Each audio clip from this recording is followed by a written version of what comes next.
हम लोग डिस्कस करने जा रहे हैं simple harmonic motion JEE mains module question 20 तक डिस्कस कर चुके हैं पार्ट 1 में। इसके बाद क्वेश्चन रीड करूंगा, तुम्हें बताना है, मैं अंतिम में डिस्कस कर दूंगा। क्वेश्चन 21, 2, 3, 4, 5, 6, 7, 8, 6, 7,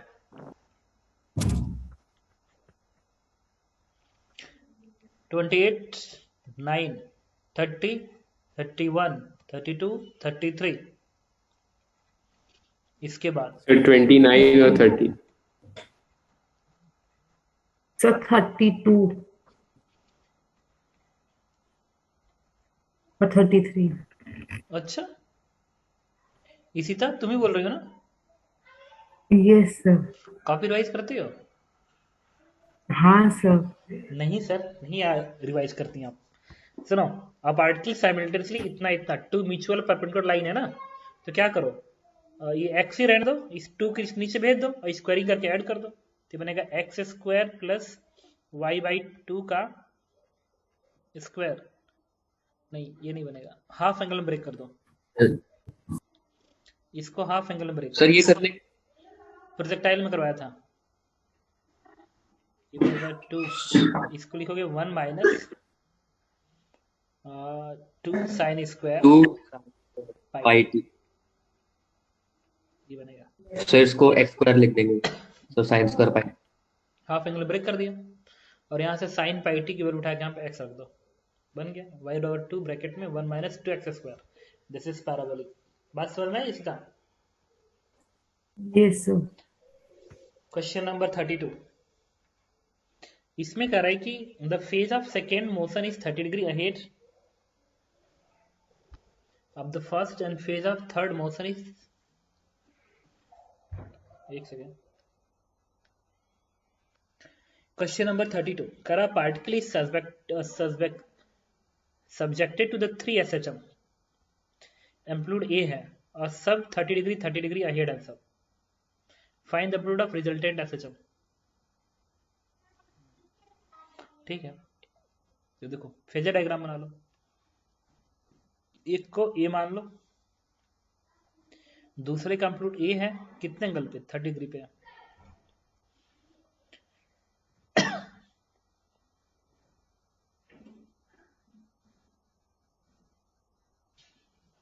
और जो थर्ड वाला है उसका भी एम्पलीट्यूड ए है, ये वाला एंगल 30 डिग्री। अब तुम्हें इसका रिजल्टेंट निकालना है, इसका रिजल्टेंट निकालना है, तो पता है इसका रिजल्टेंट सीधे आ जाएगा। ये वेक्टर ए है, ये वेक्टर ए है, इन दोनों का रिजल्टेंट एग्जैक्टली बीच में है, एग्जैक्टली बीच में। एक तो तरीका है कि फेजर मेथड वाला याद कर लो, आर एक्स अलग निकाल लो, आर वाई अलग निकाल लो। आर एक्स क्या आएगा? A plus A cos 30 plus A cos 60। R Y क्या आएगा? A sine 30 plus A sine 60। Then what is resultant? Root A X square plus A Y square. आ गया सीधे। एक कॉमन सेंस से भी आ रहा है, देखो वैसे भी देखोगे रिजल्टेंट ना इसी डायरेक्शन में होगा, इसी डायरेक्शन में, क्योंकि ये 30 है, ये भी 30 और एम्पलीट्यूड बराबर है, तो जो रिजल्टेंट आना चाहिए ना वो आना चाहिए ए प्लस, ये वाला ए प्लस इस ए का cos 30 इधर और इस ए का cos 30 इधर, that is 2a cos 30। The value will be equal to a plus a root 3 and this is answer. एक तो फेजर तरीका है जो बताया था, coordinate method for vector addition, समझ में आ रहा है इसका? Yes sir. तो उससे निकाल लेना, या कॉमन सेंस से भी देखो, ये ए हो, ये ए है ना, तो रिजल्टेंट बीच में आएगा, बीच में, बीच में, तो a plus a cos 30 plus a cos 30। Question number 30 okay. कह रहा है कि half ring of mass m radius r is hang at one end in vertical plane and free to oscillate in its plane. Find the frequency for small oscillation about the mean position of the half ring. mean position, तो इसका mean position यहाँ कहीं होता है। A half ring of mass m hang at one end in vertical plane and free to oscillate in plane. Find the frequency for small oscillation about mean position. ठीक है, frequency पूछ रहा और oscillation ऐसे हो रहा है, तो देखो फ्रीक्वेंसी टाइम पीरियड का अपोजिट होता है, तो टाइम पीरियड निकाल लेंगे, आंसर आ जाएगा। और टाइम पीरियड होता है 2 pi root I upon M G LCM, ये फॉर्मूला होता है। तो 2 पाई रूट आई, इस एक्सिस के अबाउट मोमेंट ऑफ इनर्शिया निकालना पड़ेगा, वो आता है 2mr²। इस एक्सिस के अबाउट आता है 2mr², इसके अबाउट mr², फिर यहां से यहां तक पैरेलल एक्सिस थ्योरम, फिर यहां से यहां तक पैरेलल एक्सिस थ्योरम लगाओगे तो ये बनेगा 2mr² and divide by m ji LCM. LCM ये दूरी है, ये दूरी है, और ये रिंग में ये दूरी होती है 2r/π होती है, 2r/π। Centre of mass ring का 2r/π दूरी पे होता है, और एलसीएम ये दूरी होती है, ये r है और ये है 2r/π। तो कोई पूछे ये दूरी बताइए, तो अंडर रूट लगा दो, under root of r² plus 2r/π का स्क्वायर। बस टाइम पीरियड उठा के यहाँ पर रख देना, उल्टा करके रख देना, फ्रीक्वेंसी आ जाएगा। क्वेश्चन नंबर 29 कह रहा compound pendulum made of a disc of radius r and a uniform point of time period and distance between the centre point of time period and distance between the centre point of suspension in each cases. अच्छा, B वाला part का case याद करो, मैंने कराया था ना अभी, जिसमें कहा था कि एक्सिस से सेंटर ऑफ मास से कितना दूरी पे एक्सिस बनाए ताकि टाइम पीरियड मिनिमम आए, जिसका आंसर शायद आया था L/√12। कुछ याद आ रहा है? Yes sir. तो बी पार्ट तो हो गया, ठीक है, वो कॉपी का ही क्वेश्चन है। A part, disc of radius r, तो डिस्क ऑफ रेडियस r है ना, तो एक डिस्क है इस तरीके से। तो मैं कहा था कि एक्सिस जो होना चाहिए वो रेडियस ऑफ गायरेशन के बराबर की दूरी पे होना चाहिए, जो सेंटर ऑफ मास के अबाउट रेडियस ऑफ गायरेशन बनेगा उतनी दूरी पे एक्सिस होना चाहिए। Got it? Yes sir. तो सेंटर ऑफ मास के about moment of inertia is what? It is mr²/2 and that is mk², then k is r/√2। तो जो एक्सिस होनी चाहिए पहले पार्ट में, जो एक्सिस होना चाहिए वो सेंटर ऑफ मास से r/√2 दूरी पर होना चाहिए। मिल गया आंसर। अब मिनिमम टाइम पीरियड क्या होगा? The time period is 2 pi root I upon M G LCM. M G और एलसीएम, एलसीएम यही दूरी है, ये दूरी, एंड दैट इज के, यहाँ पे के लिख लो। और जो आई आएगा, आई इज नथिंग बट इस एक्सिस का अबाउट मोमेंट ऑफ इनर्शिया, वो कैसे आएगा? सेंटर ऑफ मास के about mr²/2 and parallel axis theorem, तो mr²/2 and parallel axis theorem m into k का स्क्वायर। बस आई उठा के यहाँ पे रख देना, m g और k की वैल्यू उठा के यहाँ पे रख देना, तुम्हें मिनिमम टाइम पीरियड मिल जाएगा। बात समझ आई?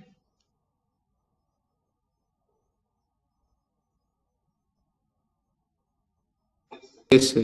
कि दोबारा समझाऊं?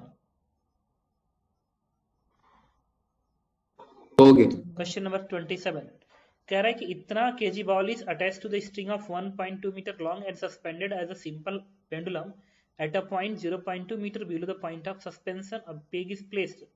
When the string hit, when the pendulum come down, if the mass is pulled small distance one side release, time period of motion is, ठीक है।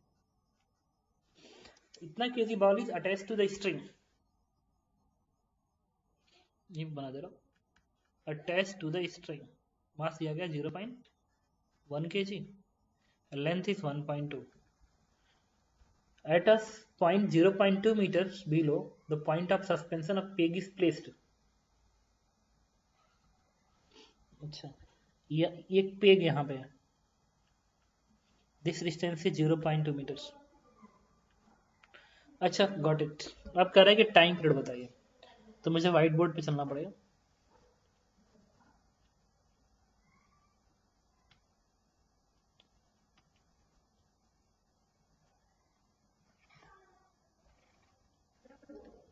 तो इस तरीके से क्वेश्चन नंबर 27 यहाँ पे है, और ये लेंथ है जो इसका है, दिस इज 1.2 मीटर्स, और जो एक पेग यहाँ पे लगा हुआ है दैट पेग इज 0.2 मीटर्स। पूछ क्या रहा है? Pulled small distance one side release, what is the time period of motion. देखो जब इसको तुम यहां पे कर दो, यहां पे कर दो, तो जब मोशन होगा ना तो ऐसे होगा, तो इस रीजन में, इस आधा रीजन में एक्सिस ये बनेगी, लेकिन जब यहाँ पे आ जाएगा, रस्सी वर्टिकल हो जाएगी, उसके बाद जब मोशन होगा ना इसका, तभी भी मोशन होगा, लेकिन उस समय एक्सिस ये बन जाएगी, तब पार्टिकल यहाँ पे, तब रस्सी ऐसे होगी इस तरीके से ऐसे।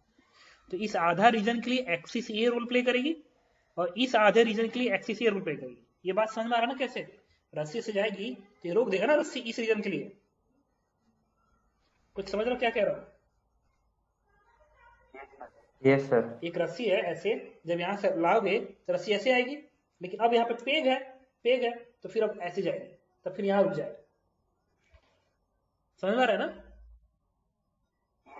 Yes sir. तो टाइम पीरियड निकालना है, तो ये वाला टाइम निकाल लो और ये वाला टाइम निकाल लो, जोड़ दो और उसका डबल कर दो टाइम पीरियड के लिए, क्योंकि टाइम पीरियड ये होता है कंप्लीट ऑसिलेशन। तो देखो टाइम पीरियड अब लिखने जा रहा हूँ। अच्छा, ये टाइम पीरियड होता है वो T/4 होता है। देखो एक्सट्रीम मीन, ये एक्सट्रीम मीन, एक्सट्रीम और मीन का टाइम याद कर बताया था, कैपिटल T/4, कैपिटल T/4। तो ये लेंथ 1.2 है ना, तो टाइम पीरियड का फॉर्मूला होगा 2π√L/g, L की जगह पे 1.2/g, लेकिन 4 कर दिया डिवाइड, ये वाला टाइम निकालने के लिए। फिर यहां से यहां तक जाने का टाइम 2π√L, ये 0.2 है तो ये दूरी अब 1 हो जाएगी, 1, क्योंकि 1.2 है, दिस इज 1/g, लेकिन 4 और कर दिया डिवाइड, क्योंकि ये टाइम 4 पाएगी। लेकिन अब मुझे टोटल का डबल करना पड़ेगा, क्यों? क्योंकि उसको वापस भी तो आना है, और जब ऐसे आ रहा होगा ऐसे आ रहा होगा तो एक्सिस तो यही बनेगी शुरू में, कहां तक? यहां तक। फिर जब इधर जाएगा तो फिर एक्सिस ये बन जाएगी। Got it? Yes sir. इसके बाद जिसने भी पूछा था से पूछ रहा हूँ, question number 26, a simple pendulum suspended through a ceiling of a car rest. और इसी तरह तुम्हें समझ में आया? Yes sir. आशुतोष तुमको?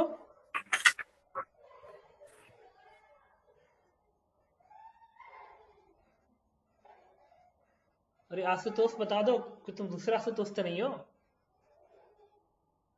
श्रेयान तुम्हें समझ में आया? नहीं सर, मैं ही हूँ। हाँ सर आया। अब हम बात करेंगे क्वेश्चन नंबर 26 पे। 26 में कह रहा है कि a simple pendulum suspended through the ceiling of a car at a rest oscillate with time period 2 seconds. The car suddenly start with acceleration a0, the time period is 1.95. अच्छा okay ठीक है, time period का formula होता है 2π√L/g, effective एक याद करो formula होता है। Initial time period is 2 second, तो यहाँ पे तुम लिखोगे 2 second equals to 2π√L/g, effective g बनेगा। अच्छा, कार जब एसिलेट होता है ना, एसिलेट होता है इधर एक्सेलरेशन ए से, तो जो जी इफेक्टिव आता है ना, दैट इज, किसी को याद है ये फॉर्मूला? a² + g² बताया था। अगर कार हॉरिजॉन्टल एसिलेट होता है Yes, जी sir. इफेक्टिव √a² + g² होता है। तो सूडो फोर्स याद वाला। आ रहा है? यस तो सर। लगा दो फॉर्मूला सूडो फोर्स के, क्योंकि सूडो एक्सेलरेशन इधर आएगा और जी डाउनवर्ड आएगा, तो रिजल्टेंट √a² + g²। अब फिर रुकेंगे, तो टाइम पीरियड क्वेश्चन में क्या कह रहा है? 1.99 सेकेंड हो गए, 1.99 इक्वल्स टू 2π√L/√of ये g² + a²। अब तुम क्या करो, डिवाइड कर दो दोनों इक्वेशन को आपस में, डिवाइड करोगे तो ये बन जाएगा 2/1.99 और ये बन जाएगा पूरा का टर्म रूट में आएगा और ये टर्म ऊपर जाएगा, जी नीचे आएगा, तो ये बनेगा g² + a² का root and divide by g। अब एक चीज और, इसको तुम पता है क्या लिख सकते हो? 2.1199 को इसको तुम चाहो तो लिख सकते हो 1 + 0.01 डिवाइड बाई 1.99 लिख सकते हो। क्या पता है ये मैं कर क्या रहा हूं, यही करना था। इसको उल्टा डिवाइड करो, कैलकुलेशन मुश्किल होगा ना, इसलिए कह रहा हूँ, या तो उस पर कैलकुलेट करना पड़ेगा, ऐसे कर लो, इसको इससे डिवाइड करो, तो ये हो जाएगा √of g divide by √/g² + e² बन जाएगा। इसको पता क्या लिख सकते हो? इस ऊपर वाले को लिख सकते हो तुम चाहो तो 2 - 0.01 लिख सकते हो, अलग अलग कर लो तो बनेगा 1 माइनस 0.01 अपान 2, स्क्वायरिंग कर दो, स्क्वायरिंग करोगे तो बन जाएगा ये, और ये बन जाएगा g अपान रूट जी स्क्वायर प्लस ए का स्क्वायर, ऐसे। Good good good. इस जी को इसके नीचे भेज दो। देखो कैलकुलेटर पे जाना पड़ेगा या जो मैं बता रहा हूँ वो तुम्हें बाद में बाइनोमियल पढ़ चुके हो क्या मैथमेटिक्स अंदर? बाइनोमियल क्या? एक्सप्रेशन पढ़ चुके हो? नहीं सर। जब बताया गया था नहीं पढ़ा नो सर। ये बन जाएगा, ये जी को नीचे भेज दिया, ये बन गया, और ये रूट वाला स्क्वायर पे चला गया। इसको तुम चाहो तो एक और चीज लिख सकते हो, पता है क्या? 1 plus A square upon ji square का पावर माइनस हाफ लिख सकते हो। देखो इसके ऊपर भेजोगे ना तो माइनस हाफ बन जाएगा। अब एक फॉर्मूला होता है 1 प्लस एक्स का power n equals to 1 plus n x होता है, लेकिन ये तब बनता है जब x लेस देन 1 हो, एक फॉर्मूला होल्ड होता है। अब देखो ये यहाँ पे तुम होल्ड कर सकते हो, ये जो ये 0.01 अपान 2 जो है ना, ये 1 से बहुत कम है, मतलब इसको कम माना जाता है, it is very very less compare to 1। 1 से तो ये 1 है, ये 0.01 अपान 2 ये तो बहुत कम मानेंगे 1 के रिस्पेक्ट में, अप्रोक्सीमेट। तो बाइनोमियल एक्सपेंशन लगाएंगे वाला 1 plus n x, n x से मल्टीप्लाई होगा, ये इससे मल्टीप्लाई होगा, तो बनेगा 1 माइनस, जब 2 यहाँ पे आएगा तो 0.01 बन जाएगा। 0. वैसे ये जो a है ना, ये g से बहुत कम आता है, ये पूरी वैल्यू बहुत कम आएगी, तो फिर माइनस हाफ यहाँ पे आ जाएगा, तो बनेगा 1 माइनस ए स्क्वायर अपान जी का स्क्वायर का ट्वाइस बनेगा। अभी देखो ये वाला 1 1 इससे कट कर देगा, अब ये बन गया इतना, तो ये 2 इधर जाएगा, अब अंडर रूट लगाओगे तो ये आएगा ए स्क्वायर अपान जी की वैल्यू क्या होगी 100, 10 का स्क्वायर, ये 1 बना देगा, तो एक वैल्यू आ जाएगी √2। तो answer A equals to √2 metre per second square है आंसर। आंसर क्या दिया है?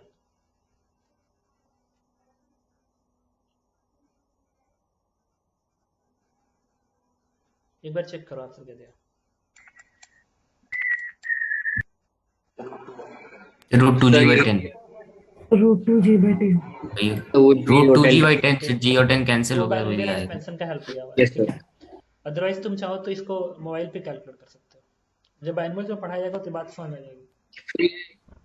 इसके बाद 26 के बाद ऊपर था,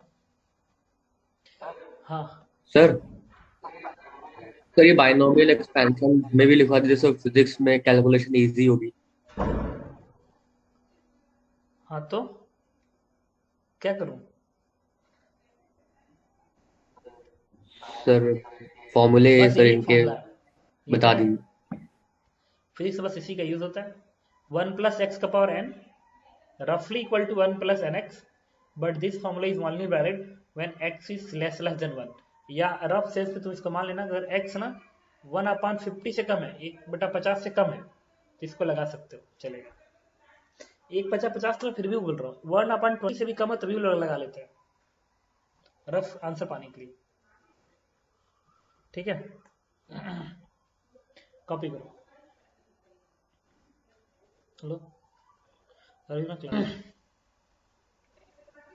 ओके।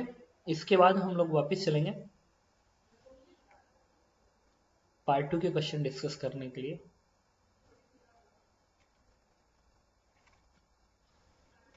पार्ट टू में कहां तक डिस्कस हुआ था बताओ? 40 वाह यार, 40 मतलब 14 की 40? 40। अच्छा महसूस होता है तुम्हें, पता है? उतने चलो, क्वेश्चन ही नहीं है सर, 60 क्वेश्चन ही हैं।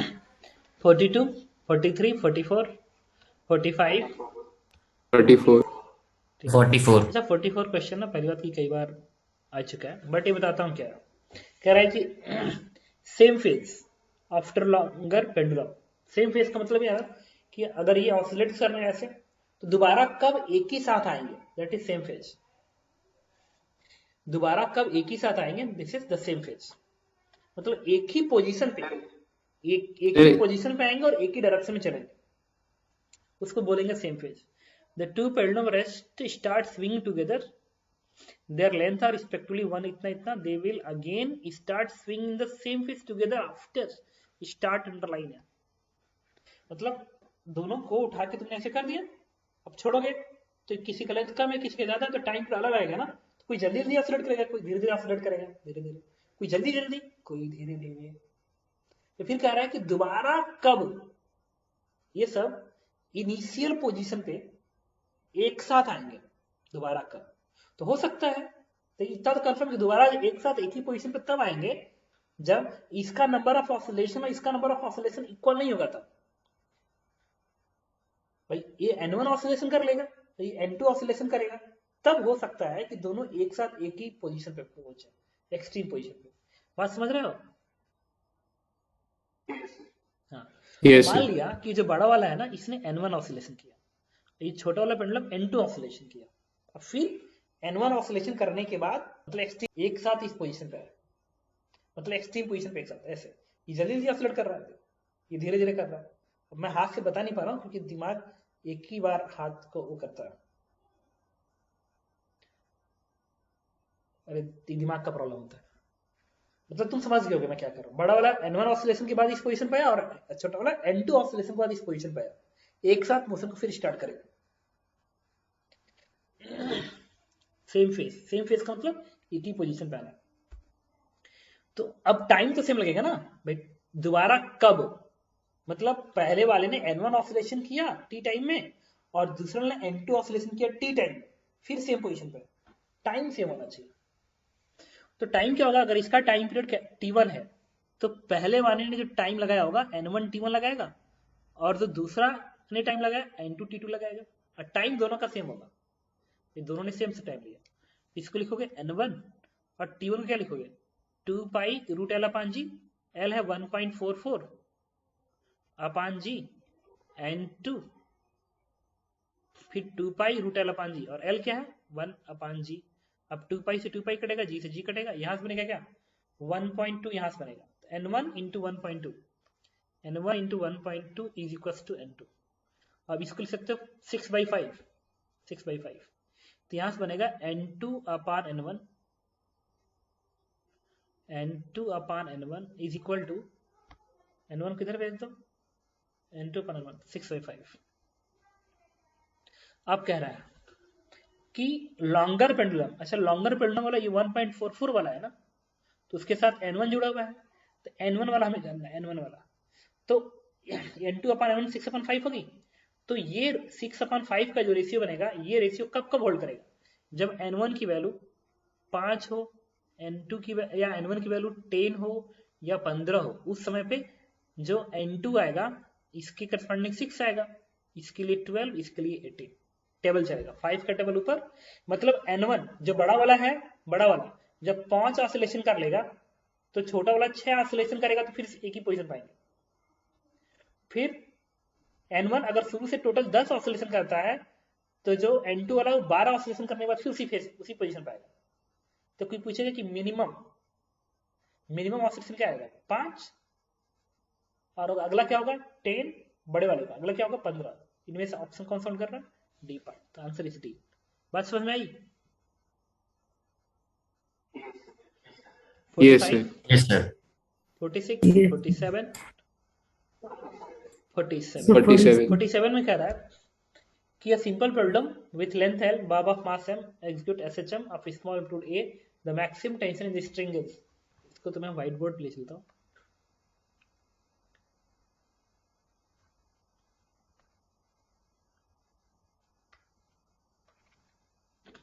Question number 47.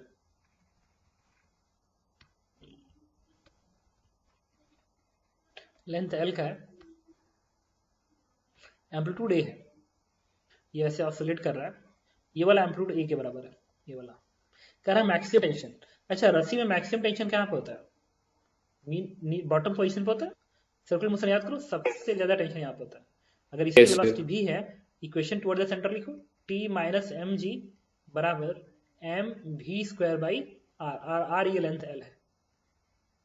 अब v, अच्छा v SHM ये मैक्सिमम वेलोसिटी है, v सबसे ज्यादा स्पीड नहीं होती है, और SHM की मैक्सिमम स्पीड होती है ए इंटू ओमेगा, और ए तो यही है ओमेगा, ओमेगा निकालना है। देखो इसका टाइम पीरियड होता है, time period is 2 pi root L upon G, तो ओमेगा क्या होगा 2 पाई बाई ओमेगा, तो यहाँ से ओमेगा आ जाएगा रूट जी अपान एल, उठा के यहाँ पर रख दो, तो root ji upon L.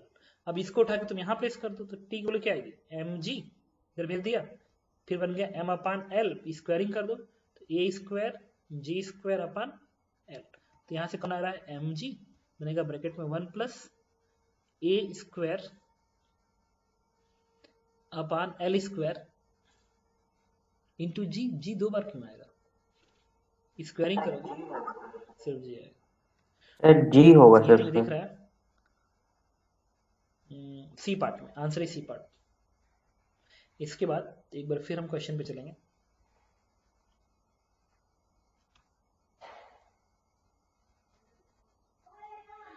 Forty 49 50 51 52 51। Correct. Two mutual 51। perpendicular simple harmonic motion of same frequency, amplitude and phase are superimposed. Resultant motion क्या होगा, तो इसके लिए 1 सेकेंड, ओके, तो हम लोग व्हाइट बोर्ड पे हैं। क्वेश्चन नंबर 51 कह रहा है two mutual perpendicular simple harmonic motion, मतलब x की वैल्यू क्या है a sin ओमेगा टी है, और y की वैल्यू क्या है b sin, सॉरी यही है ना, एम्पलीट्यूड सेम है, ये कहा सेम फेज, सेम फेज का मतलब अगर साइन ओमेगा टी है तो यहाँ भी साइन ओमेगा टी होना चाहिए। अब बताओ, अब पूछ रहा है कि ये रिजल्टेंट क्या बनेगा, इसका रिजल्टेंट, तो इसके लिए याद करो हम लोग यूज किए थे सुपरपोजिशन प्रिंसिपल, डिवाइड करो इसको, तो y अपान x बराबर क्या आएगा 1, इसको से डिवाइड कर दो 1 आ गया। तो ये क्या है स्ट्रेट लाइन आ गया।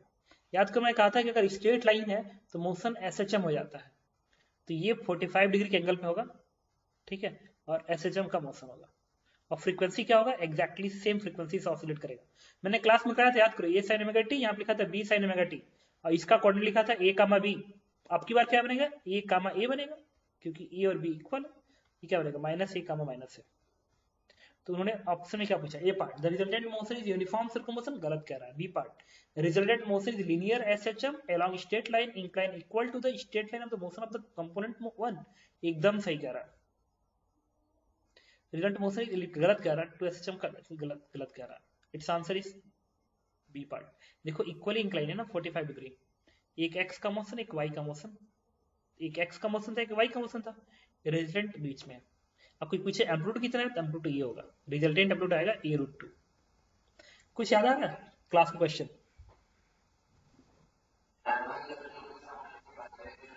सर वही गलती हो गई सर, वहाँ पे मैंने y में जब cos ले लिया था sir, a cos same omega phase T, है ना, सेम फेज है इसलिए वो बनेगा सर मुझे लगा b sin परपेंडिकुलर ओमेगा कर टी। देंगे। इसके बाद हम लोग आते हैं ओके सर। 51 के बाद 52 53 54 55 56 50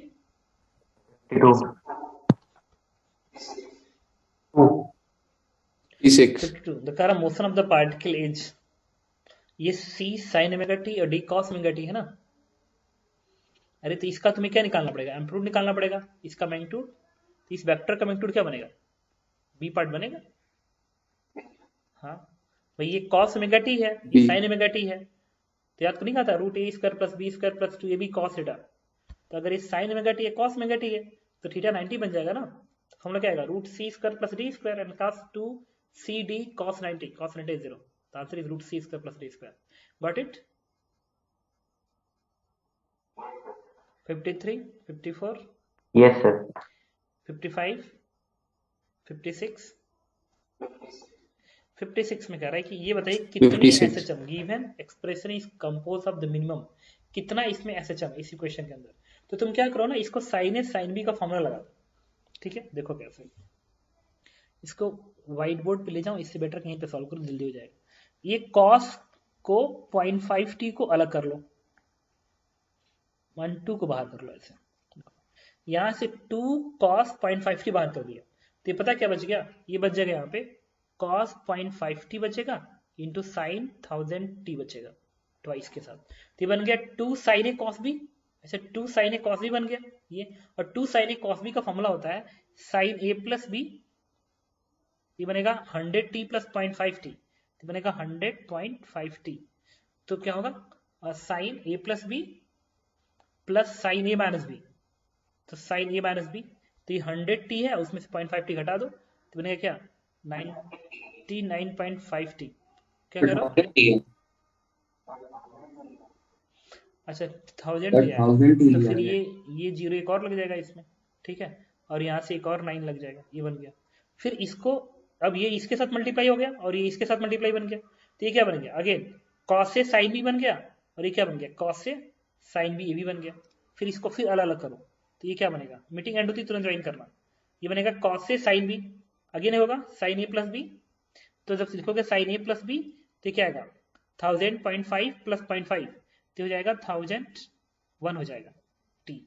और एक और आएगा इसमें इसको घटा के, तो बनेगा साइन ए माइनस बी, तो जब इसमें से इसको घटाओगे तो क्या बनेगा 1000 आ जाएगा, प्लस अब ये वाला इसके साथ मल्टीप्लाई हो रहा है, तो फिर ये साइन ए साइन बी है, तो फिर साइन ए प्लस बी बनेगा, तो इसमें इसको जोड़ दो, तो 99.5 को जोड़ोगे तो 1000 आ जाएगा, तो 1000 यहाँ दिख ही रहा है, तो इसी में एडअप हो जाएगा एक्सप्रेशन।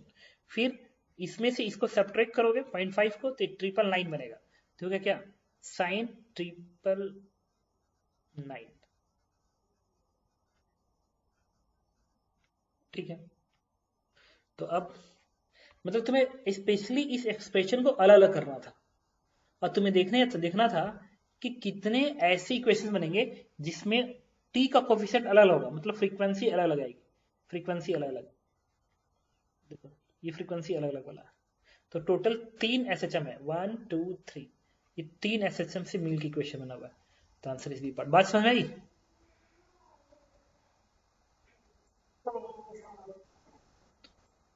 तो ये नहीं समझ अच्छा अगर पाया तुम्हें कोई मैंने। कहे कि ये इक्वेशन है, देखना ये इक्वेशन है, तो इसमें एक ही एसएचएम है, फ्रीक्वेंसी सेम है, ये सेम फ्रीक्वेंसी के, यस सर। उसको सेम इसमें लिखा हुआ है yes sir. Expression is compose by the minimum underline है।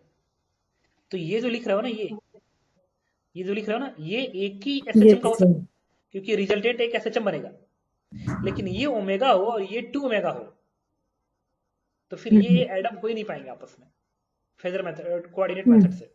याद करो कहा था कोऑर्डिनेट मेथड होने के लिए टी का कोफिशिएंट सेम होना चाहिए, याद आ रहा है? तो यहाँ पे टी का कोफिशिएंट ओमेगा ओमेगा है, तो तुम यस मान सर। सकते हो कि एक ही एसएचएम है, लेकिन अगर यहाँ पे टी का कोफिशिएंट 2 ओमेगा हो, इसका मतलब ये अलग एसएचएम का है, ये अलग एसएचएम का है,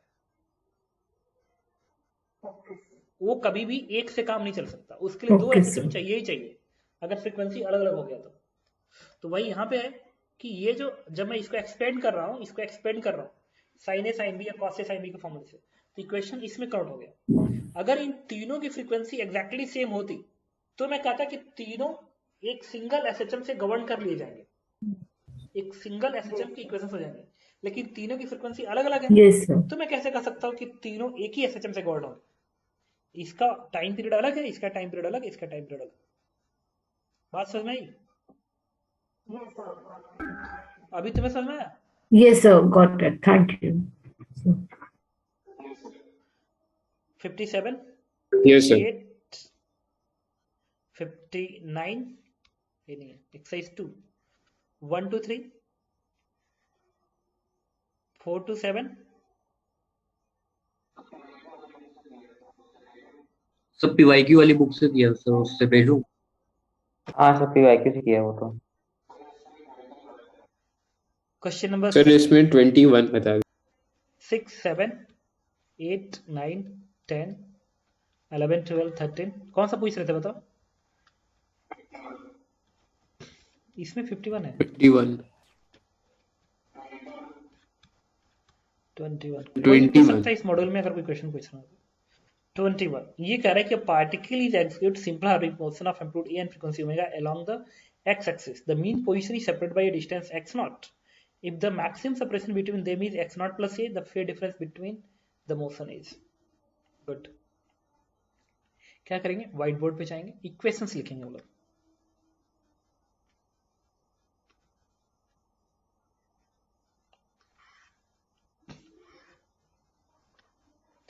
21 में करा। एक पार्टिकल का मीन पोजीशन ये है और एक पार्टिकल का मीन पोजीशन ये है, ये x0 दूरी पे, इसको मान लो origin, this is the origin. ये पार्टिकल 1 है यहाँ पे, ये पार्टिकल 2 है यहाँ पे। तो ये मीन पोजीशन पे है, याद करो कहा था मेरा पार्टिकल मीन पोजीशन पे है, तो इक्वेशन होता है उसका x बराबर a sin omega t।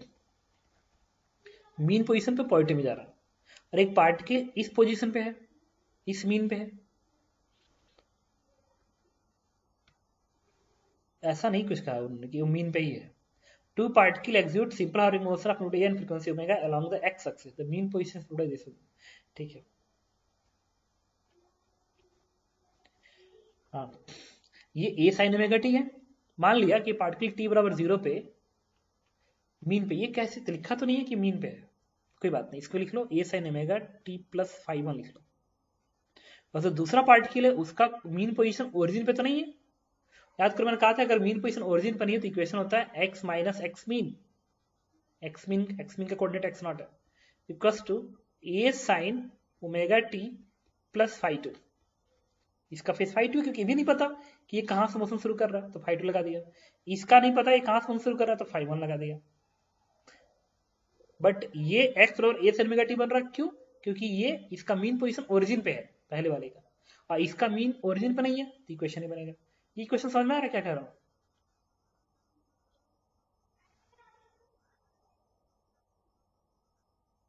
Hello, तो इस x0 को इधर भेज दो तो ये क्या Yes, बन sir. जाएगा, ये बन जाएगा x0 प्लस दिस वन, इसको x1 लिख लो, x2 लिख लो।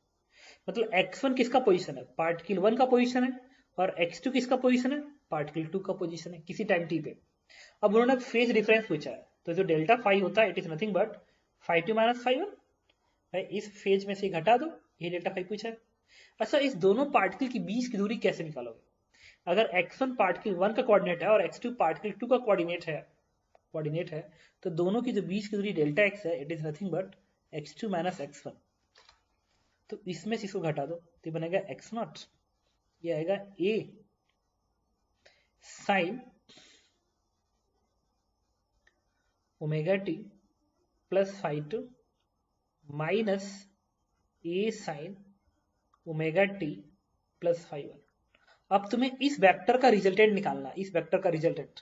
देखो दोनों का ओमेगा सेम है, देखो दोनों का ओमेगा सेम है, इसका मतलब ये रिजल्टेंट एक सिंगल एम्पलीट्यूड के फॉर्म में कन्वर्ट हो जाएगा, जिसको ए नेट लिखोगे और ये बनेगा साइन ओमेगा टी प्लस एक नया फाई बन जाएगा। अब कोई पूछे कि इस डेल्टा एक्स की मैक्सिमम वैल्यू, दोनों पार्टिकल की बीच की दूरी की मैक्सिमम वैल्यू, तो मैक्सिमम वैल्यू क्या होगी, x0 प्लस ए नेट होगी, क्योंकि ये साइन ओमेगा टी, ये जब वैल्यू 1 होगी तभी जाके डेल्टा एक्स की वैल्यू मैक्सिमम आएगी। तो तुम क्या लिख सकते हो, डेल्टा एक्स की maximum value is x0 plus A net, और उन्होंने इस वैल्यू को दे रखी है कि मैक्सिमम वैल्यू जो है उनके अनुसार x0 प्लस ए है, x0 प्लस ए है, ये कट गया। इसका मतलब जो ए नेट आया ना, दिस इज नथिंग बट ए। इसका मतलब ये हो गया कि अगर मैं इसको हटा दूं, तो ये जो रिजल्टेंट है ना, ये इसका जो रिजल्टेंट आना चाहिए, एम्पलीट्यूड, इसका जो एम्पलीट्यूड आना चाहिए वो ए के बराबर आना चाहिए। तो एम्पलीट्यूड का फॉर्मूला क्या होता है, root A square plus B square, तो इसका स्क्वायर प्लस इसका square, A square plus B square plus 2ab cos theta. लेकिन ये माइनस लगा हुआ है तो वेक्टर सब्ट्रैक्शन है, ये वेक्टर सब्ट्रैक्शन का फॉर्मूला गया। अगर ये प्लस होता था तो root A square plus B square plus 2ab cos delta phi लिखते थे, बट ये माइनस लग गया तो लिखोगे minus 2ab cos of delta phi, this is the phase difference, इसके बीच का फेज डिफरेंस। अब स्क्वायरिंग कर दो तो ए स्क्वायर से ए स्क्वायर कटेगा और यहाँ से cos डेल्टा फाई की वैल्यू आ जाएगी, दिस इज 1/2 पाई अपॉन 3। तो आंसर इज पाई अपॉन 3। बात समझ में आई क्या बताया?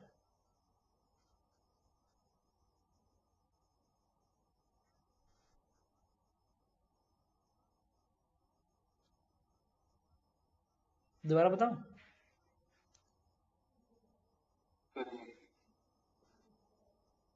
फिर एक से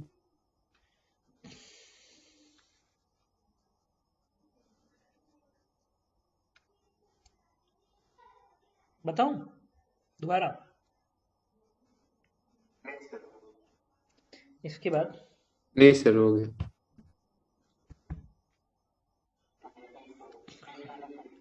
22 में कह रहा है कि 24 क्यूबिक नहीं 22 wooden cube of density d side length है floating upper side and lower surface horizontal.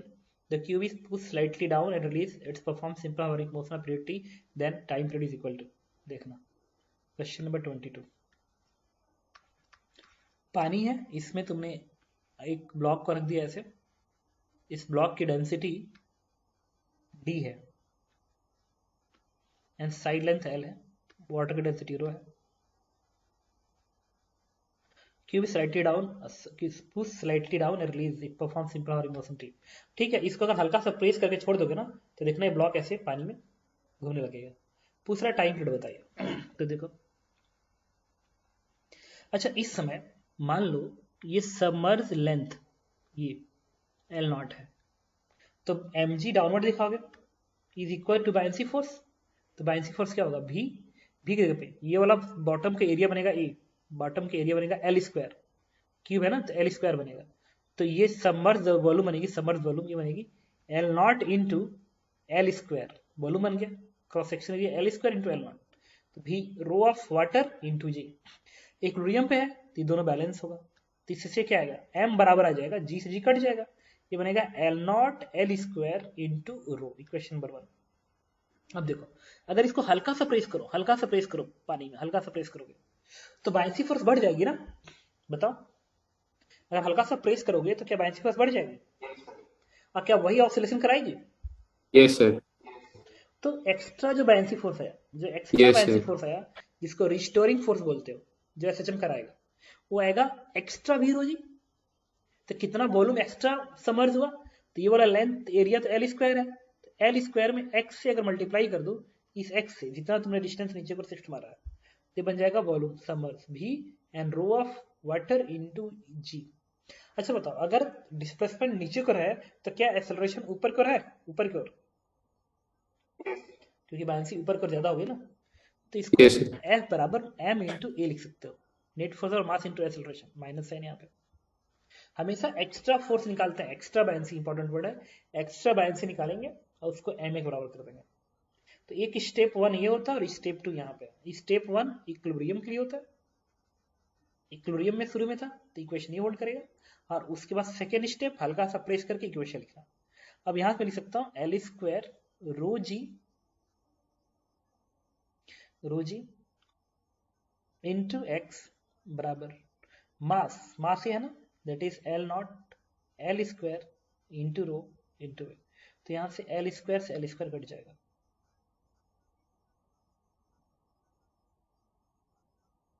ठीक है।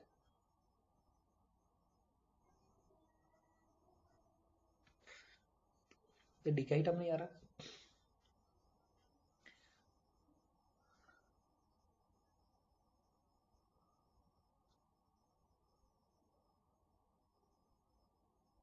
अच्छा समझ गया, वो इसकी जरूरत ही नहीं है, हालांकि ये भी आ जाएगा आंसर। इस m की जगह पे तुम चाहो तो ये भी लिख सकते हो। देखो, पूरा एल क्यू वॉल्यूम इनटू इस क्यूब की डेंसिटी डी, लिख सकते हो ना भाई। मास क्या होगा? की डेंसिटी इनटू टोटल वॉल्यूम। अब एल स्क्वायर से ये कैंसिल हाँ हो सर। जाएगा, तो इससे एक वैल्यू आएगी माइनस रो हाँ जी डी इंटू एक्स। अभी एस एच एम की क्वेश्चन है, ये बराबर minus omega square x, compare करा दो तो ओमेगा की वैल्यू आ जाएगी root of rho g upon small d, this is the omega. उन्होंने क्या पूछी है? टाइम पीरियड, तो 2 पाई रूट 2 पाई ओमेगा कर देना, आंसर दे देगा। एक एल भी आना चाहिए, सही कह रहा था, सर एक एल भी हो। एल आएगा डी के साथ, ठीक है। इसके बाद 22 के बाद 23, 24, 25, 26, 27, 28, 29, 30, 31। कुछ और पूछना पूछे बता दो।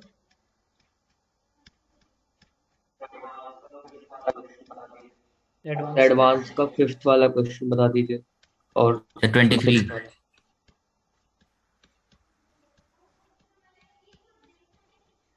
23 एम्पलीट्यूड ऑफ वो डैम्प ऑसिलेशन है। 23 डैम बस। एक्सरसाइज एक्सरसाइज 3 3 पार्ट 2 पार्ट में 1 क्वेश्चन 28। पहले पार्ट 1 में बताओ किसी पार्ट कुछ 2 पूछा में था क्वेश्चन पार्ट 1 28। पांचवा और और फिफ्थ और सिक्स्थ। छठा। पांचवा बताओ। छठा।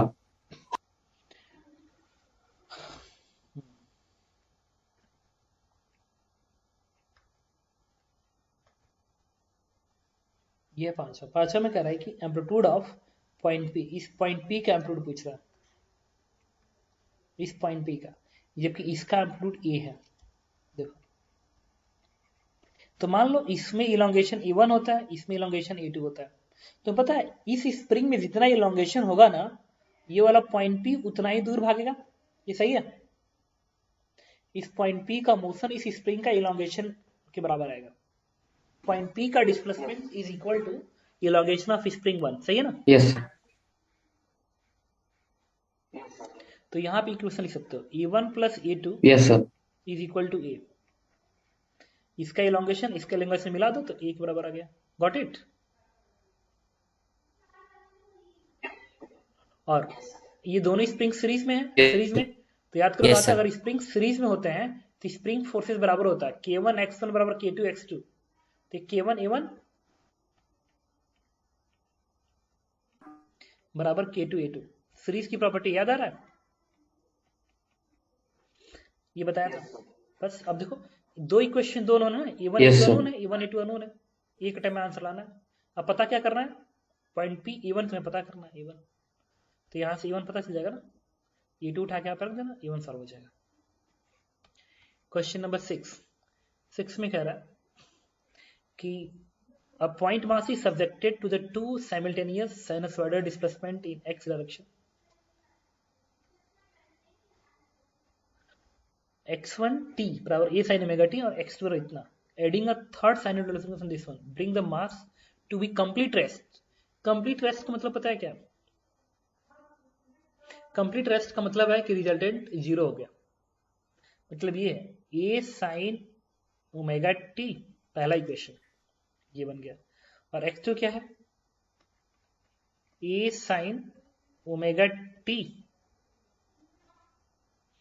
प्लस 2π/3, ये बन गया। इसी में एक इक्वेशन को और जोड़ दो, that is b sin omega t plus 5 is equal to 0। ये 0 बनना चाहिए।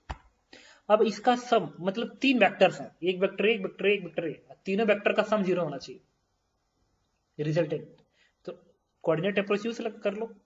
ये a sin ओमेगा t है, इसको x के अलॉन्ग करो, a को, ये कितना है a sin ओमेगा t 2π/3 होता है 120 डिग्री, 120 डिग्री। ये ऐसे कर लो a और 120 x एक्सिस से, इधर से 120 मतलब इधर से 60।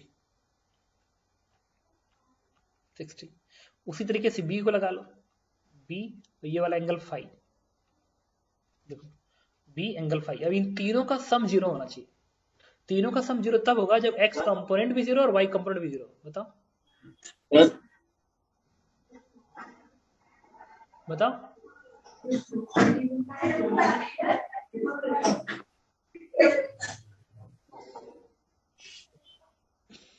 Yes sir. तो अब क्या करो, हाँ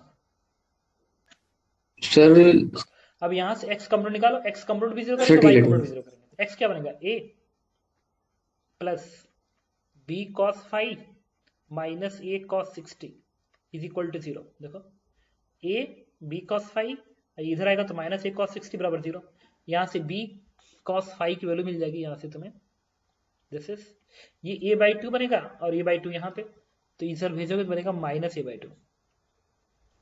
वैसे ही y कंपोनेंट 0 करो, y कंपोनेंट तो बनेगा b sin फाई, तो b sin फाई, और इसका कंपोनेंट y में आएगा नहीं, इसका y बनेगा a sin 60, this is a plus a sin 60 equal to 0। तो यहाँ से b sin फाई की वैल्यू मिल जाएगी माइनस a√3/2। अब तुम्हें क्या निकालना है, b की वैल्यू, तो दोनों की स्क्वायरिंग करके जोड़ दो, स्क्वायरिंग करके जोड़ोगे तो sine square theta cos theta 1 बन जाएगा, तो ये बनेगा 2a बन जाएगा स्क्वायरिंग करने के बाद। नहीं 2a बनेगा क्या, नहीं a बन जाएगा, ये a square plus a square, 3 1 4 नीचे 4, तो ये a बन जाएगा। तो या तो आंसर ये है या तो आंसर ये है। अब दोनों को डिवाइड कर दो, इसको डिवाइड करोगे तो sine phi cos phi tan phi बन जाएगा, टेन फाइव बराबर root three, tan phi by root three, तो टेन फाइव रूट थ्री कब होता है 60 डिग्री पे, तो आंसर इज डी पार्ट। तो स्क्वायरिंग कर को ऐड कर दिया तो बी आ गया, और डिवाइड कर दिया क्या क्या, तो पीछे बी दिया, तो पीछे आंसर बी दिया गया। हाँ एकदम तुम सही करो कि आंसर बी देना चाहिए। हम कहाँ गलती कर रहे हैं।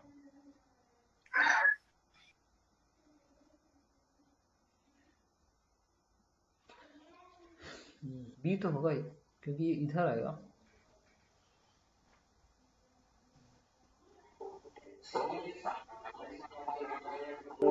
सर ये साइन से एंगल दिया अरे गया है, चुप रहो, तो साइन फिर एंगल हमेशा साइन एक्स दिया से गया तो देखते हैं, उसको वाई कॉस से एंगल लेना वाई चाहिए से आपको देखते तो। हैं। ये है, ये 2 पाई बाई 3 है, तो 2 पाई बाई 3 किससे होता है, एक्स से 120 डिग्री आएगा ना, तो इधर से 60 बनेगा, और बी को ऐसे लगा दिया, एंगल 5 है।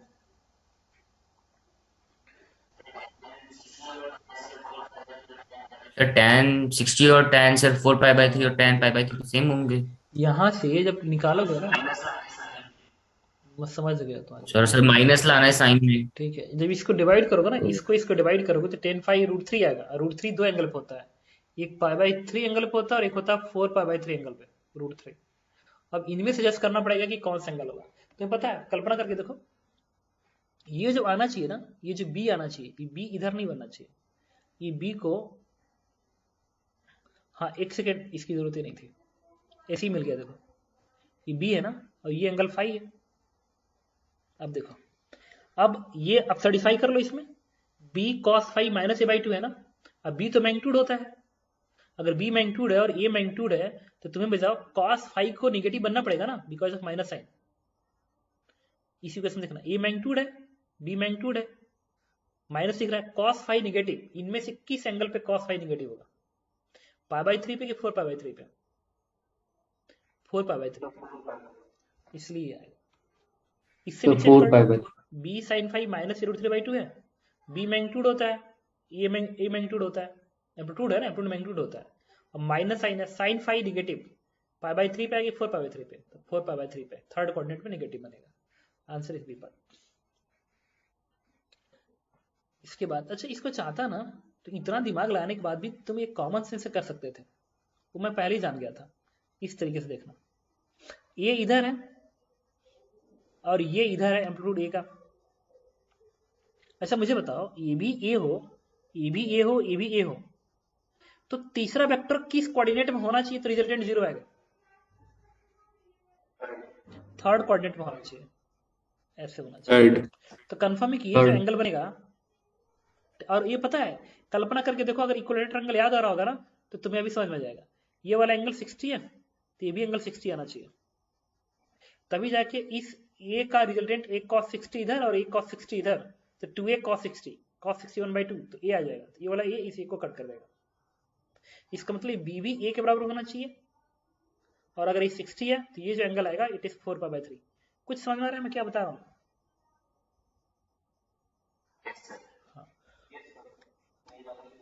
Yes sir. Question number 7, yes sir sir, तो ये ज्यादा इजी होता है। पार्ट 2 में कोई डाउट है, क्वेश्चन नंबर 7। अच्छा 7 क्वेश्चन में पता है क्या पूछा, इसमें 7 इतना डेटा है, बेकार का डेटा है। उसने पूछा है कि स्मॉल पेबल इतना इतना, point P is at horizontal distance if the bubble hit at t two 1 second, B बताओ। अरे ये ऐसे ही गिर के हीट मारेगा ना, ऐसे ही हीट मारेगा, तो टाइम पीरियड ही तो 1 सेकेंड होना चाहिए। ये bubble hit the block at t equals to 1 second, तो ये टाइम पीरियड 1 सेकेंड होना चाहिए, तो 1 सेकेंड इक्वल्स टू 2u यस साइन थीटा अपान जी, आ गया आंसर। टाइम पीरियड, पार्टिकल के टाइम पीरियड का formula 2u sine theta upon G, बस 1/√2 आंसर दे देगा इसमें। बात समझ में आया, बाकी किसी से कोई मतलब ही नहीं। भाई ये कैसे भी ऑसिलेशन करे, मुझे इससे मतलब नहीं यस है, सर। लेकिन ये ग्राउंड पे जब भी गिरेगा तो टाइम पीरियड का फॉर्मूला यही लगेगा। बात समझ में आया। पार्ट टू में कोई डाउट हो तो पूछो। Yes sir. पार्ट 2 का क्वेश्चन नंबर 28। Question number 28। ये कह रहा है कि part 28 the phase difference between instantaneous velocity and acceleration of particle exit simple harmonic motion is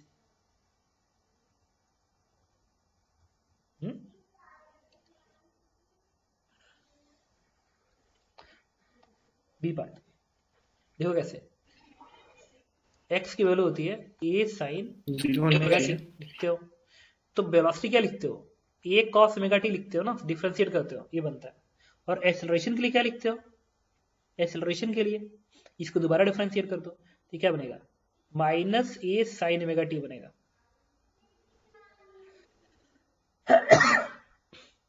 अब किसके किसी बीच पूछा है, अब वेलोसिटी ये cos ओमेगा t है, ये माइनस sin ओमेगा t है, दोनों के बीच का फेज डिफरेंस।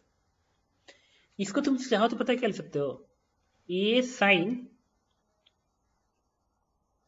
क्या लिख सकते हो, ये बी पार्ट भी गलत दे रहा है, ये बनेगा 3π/2 साइन, ये वैल्यू नेगेटिव जा रही है ना, तो साइन नेगेटिव कब बनेगा, ये बनेगा कॉस, इसको क्या लिख सकते हो बताओ, इसको लिख सकते साइन π/2 प्लस ओमेगा टी। ठीक है, अब ये साइन साइन बन गया तो पाई नहीं होगा, ये answer is pi, third part. बात समझ में आ रहा है मैं क्या लिख रहा हूँ, ये a cos ओमेगा टी है, a sin π/2 ओमेगा टी, और ये डिफरेंशिएशन बनता है। Yes sir. ठीक है ना। इसके बाद 29 के बाद यस सर। और भी कोई डाउट हो इसमें पूछो, कोई भी डाउट नहीं, ये मिस्टेक हो रहा है, नहीं ठीक था सर ये वो तो भी cos ठीक को था लिखा सर, कितना? लेकिन cos को तुमने इतना लिखा, ये ठीक है, और इसको तुमने लिखा है, इसको तुमने ये लिखा है, और दोनों साइन साइन में आ गया, तो फेज डिफरेंस आ गया कितना π/2। अच्छा, और ये सही है, ये गलत है, 3π/2 पे साइन कॉस बदल जाएगा ना, ये कॉस बदल जाएगा। ठीक है, तो इसको तुम इससे कंपेयर Yes, करोगे तो या sir. तो 3π/2 आंसर करोगे हाँ, या तो π/2 आंसर करोगे। बात समझ में आ रहा है, कॉस कॉस से 3π/2 बन रहा है, और जब साइन Yes, साइन sir. जा रहा है तो π/2 बन रहा है, तो π/2 होगा इसका आंसर, या तो π/2 होगा ये वाला, या 3π/2 होगा। अब 3π/2 चेक करो ये आ रहा है कि नहीं आ रहा है, अगर आएगा तो ये हो जाएगा आंसर, π/2 गलत दिया हो है। गया ये, तो सर ये आंसर 1/√2 होता है 0.707। ओके।